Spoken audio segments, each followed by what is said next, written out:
আসসালামু আলাইকুম। আজকে কথা বলবো রোজমেরির ব্যাপারে।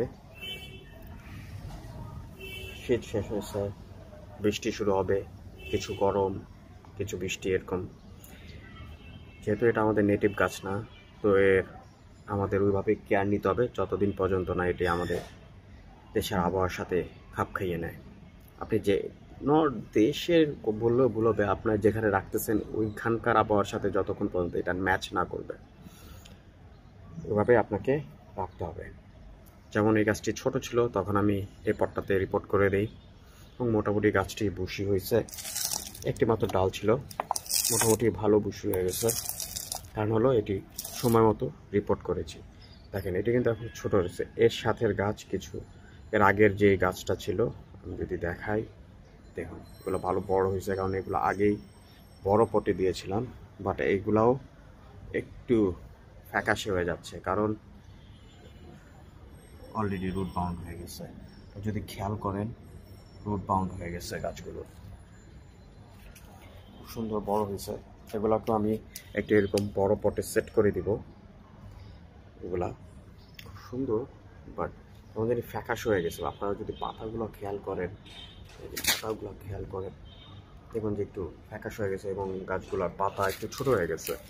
আবার যদি এইটাকে খেয়াল করেন, এর গাছের কাণ্ডগুলোর সাথে পাতার একটা মিল আছে, সামঞ্জস্য আছে। তো এই জিনিসগুলো খেয়াল রাখতে হবে।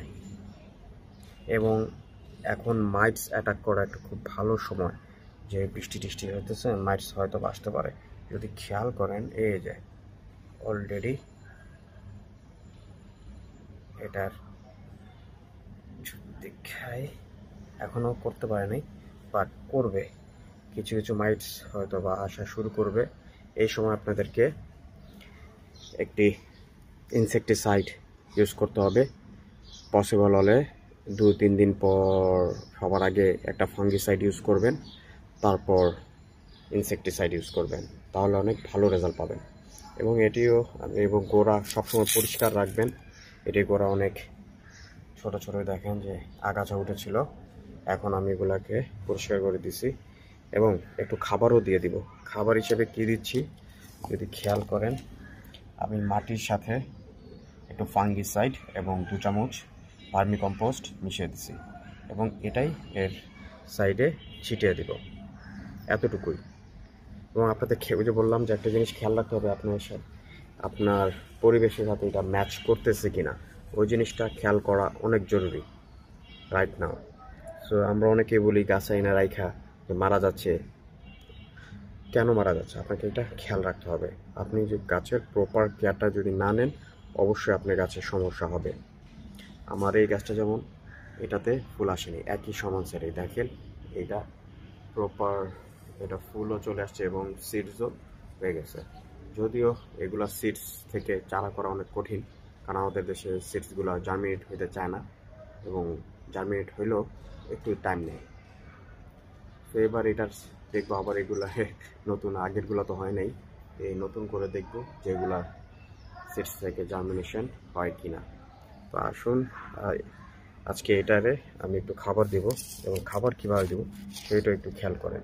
এই সাইড দিয়ে আমি খাবার দিয়ে দিতেছি, আমি কিন্তু মাঝখানে খাবার দিব না, সাইড দিয়ে দিব, সাইড দিয়ে দিব। আমি আগে পানি দিয়ে নিছি, 2-3 দিন আর পানি দিব না।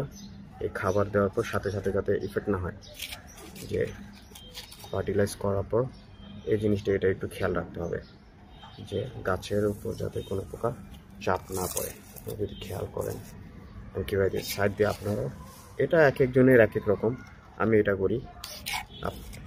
অনেকেই কীভাবে করেন অবশ্যই জানাবেন। এক হাতে ভিডিও করতেছে, এক হাতে দিতে হইতেছে।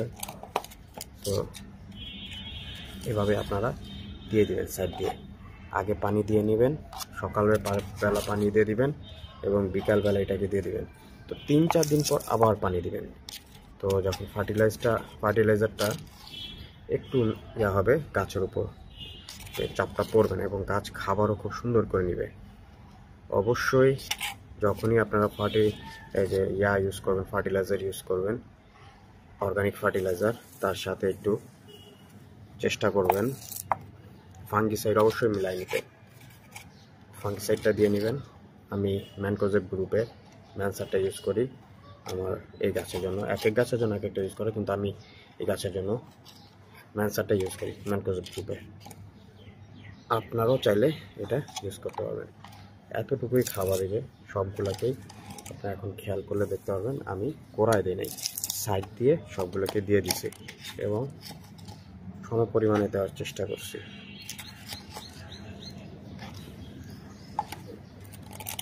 আশা করি ভিডিওটি আপনাদের উপকার আসবে। যদি উপকার আসে, অন্যদের উপকারের জন্য অবশ্যই শেয়ার করে দিবেন। ধন্যবাদ সবাইকে। আসসালামু আলাইকুম।